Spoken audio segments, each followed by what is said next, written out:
Bom dia, meus amados irmãos, que a graça, que a paz do nosso Deus e Pai maravilhoso, o amor exemplar do nosso Senhor e Salvador Jesus Cristo, chegue aos nossos corações, nos preenchendo de tudo o que carecemos para continuar firme na fé e crescendo nesta graça maravilhosa.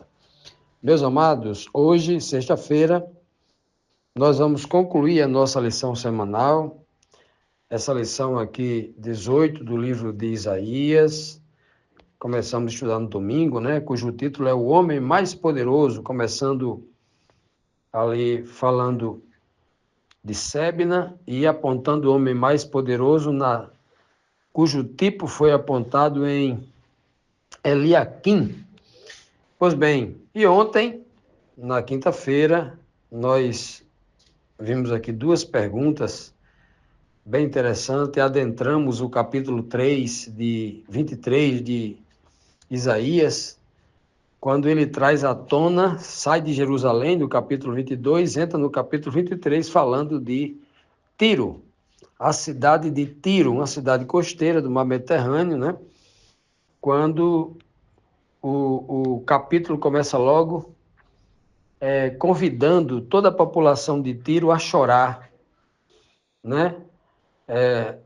começando pelos marinheiros que estavam em alto mar com os seus navios se dirigindo ao porto de Tiro, A cidade tinha sido arrasada, tinha sido destruída, não havia sobrado nenhuma casa de pé, inclusive o porto onde eles iriam atracar havia sido também destruído, E aí eles receberam, os marinheiros que estavam no mar, receberam essa notícia de que a cidade de Tiro estava em ruínas e o porto havia sido destruído, quando eles estavam à altura da ilha de Chipre, em alto mar.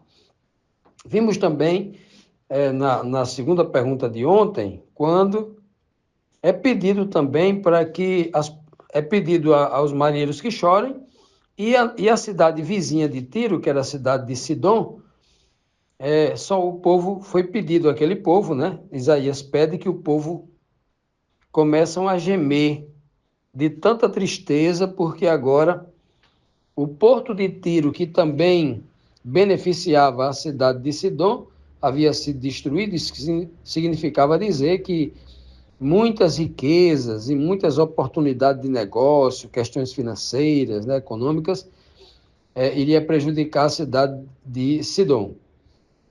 Então, com o prejuízo financeiro, com o prejuízo econômico, esse povo iria chorar, porque o texto quer nos transmitir algo muito importante, que para aquele povo Deus não era muita coisa não, ou não era isso tudo não, mas o dinheiro, a questão econômica, era motivo de choro e de desespero para eles, Quando a Bíblia ensina que Deus é a nossa alegria, a nossa força, a nossa fortaleza, se a gente não tiver um centavo no bolso, a gente está feliz, tendo Deus.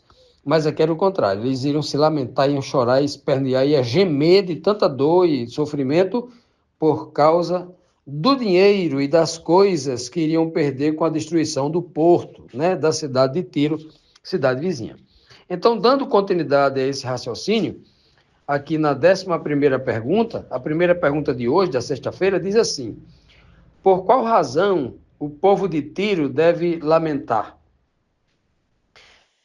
Isaías 23, versículo 2 e 3 diz assim: os seus viajantes atravessavam o mar.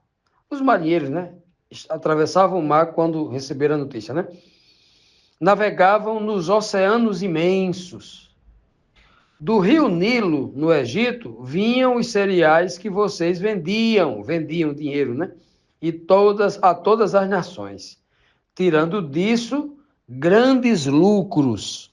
Olha que mensagem, Veja que mensagem implícita nós temos aqui por trás da letra morta. Aqui, esses viajantes, os comerciantes que tinham os navios, os navios mercantes, eram aqueles marinheiros que começaram a chorar quando estavam lá na altura da ilha de Chipre, começaram a chorar porque souberam que a cidade de Tiro havia sido arrasada, só havia restado ruínas, todas as casas haviam sido derrubadas e que o porto havia sido destruído, ou seja, não tinha onde atracar. Como é que eles iriam agora, né? Nem tinha o porto para atracar e desembarcar as mercadorias para vender ali, e dali, né? Os mercantes, as caravanas de camelos e tal, ficavam no porto, pegavam essas mercadorias, especiarias, compravam ali e saíam em caravanas pelas cidades pequenas vendendo, né? Então, os comerciantes não estariam ali para comprar, a cidade não tinha ninguém, ia vender o quê ali? Né? Estava tudo arrasado, tudo destruído. Então, esses viajantes ali que atravessavam o mar, né, eles, né, atravessavam oceanos imensos, né? Oceanos imensos, olha só, conquistando, né? Enfrentando oceanos imensos, tudo por causa do dinheiro, por causa do lucro. A palavra aqui é lucro, né? Dinheiro, lucro. Isso é muito importante porque a mensagem implícita aqui é o amor a mamon, ao dinheiro, né? É a mensagem implícita deles aqui, a mensagem implícita que o Senhor quer passar aqui, claro. Mensagem espiritual aí. O termo oceanos, ou muitas águas, o Apocalipse nos ensina que são povos, multidões, nações e línguas, vinculado à Babilônia, confusão, muitas línguas, muitas culturas, cada um com a sua pregação, cada um com a sua verdade, e a Bíblia sendo jogada, né, de lado, a verdade de Deus sendo escanteada, sendo silenciada, né? Isso significa Babilônia, confusão, muitas línguas, vem de Babel, né? Foi lá na Torre de Babel, onde as línguas foram confundidas, as pessoas não se comunicavam, não se entendiam, eram cada um com a sua verdade, cada um com a sua língua. Isso é o termo literal do que significa Babilônia hoje.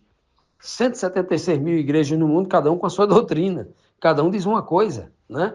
Isso significa a confusão da Babilônia, significa oceanos, né? Então, esses conquistadores dos oceanos, esses líderes que só pensam no dinheiro, né? Até o texto diz isso bem claro, do Nilo, lá do Egito, o rio Nilo, né? Pegava ali o rio Nilo, entrava no Mediterrâneo e saía. Eles tiravam lá do Nilo, na península ali, muito rica, né? Do lado do Nilo lá, eles traziam o cereal. Cereal, vou dar um exemplo aqui, vou resumir. Cereal, o trigo. O trigo faz o quê? O pão. Pão é símbolo de quê na Bíblia? Palavra. Palavra. Ou seja, esses comerciantes, palavra, alimento, alimentavam o mundo com o pão deles, né?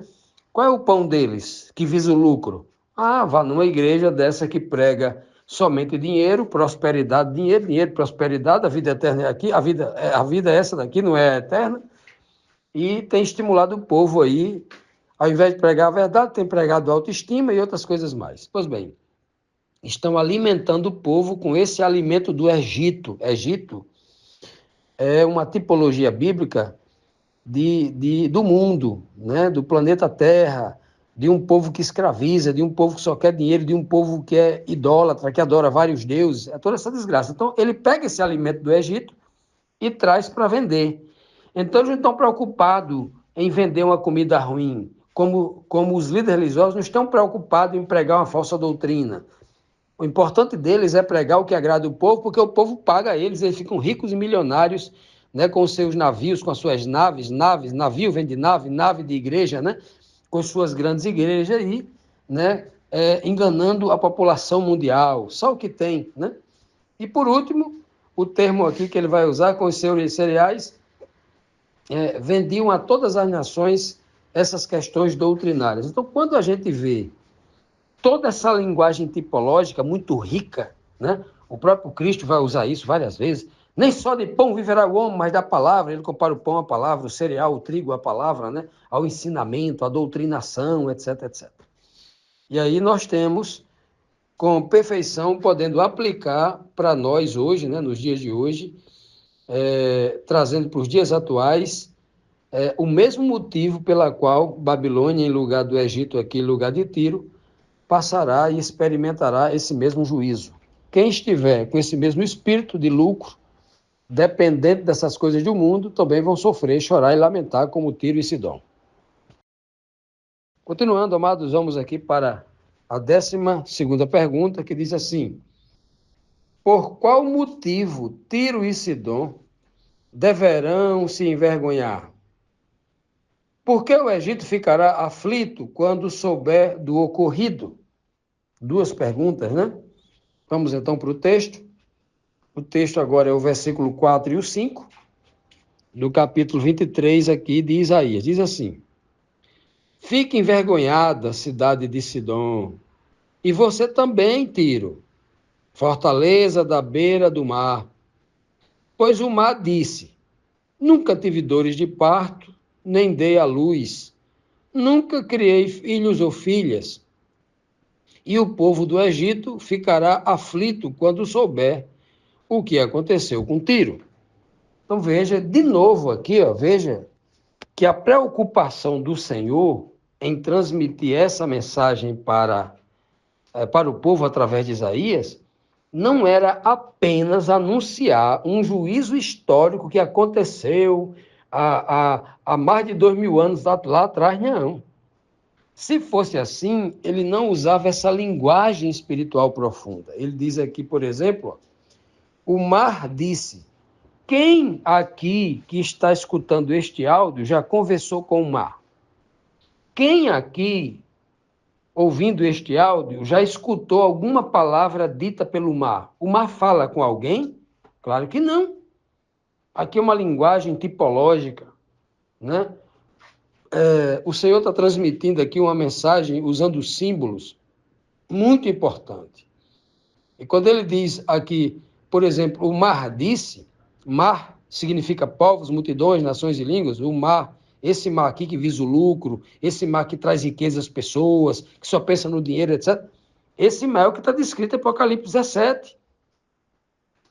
Né? É esse mar aqui. Então, o mar aqui são povos, multidões, nações e línguas. Então, o mar disse assim, olha, ei, eu nunca tive dores de parto.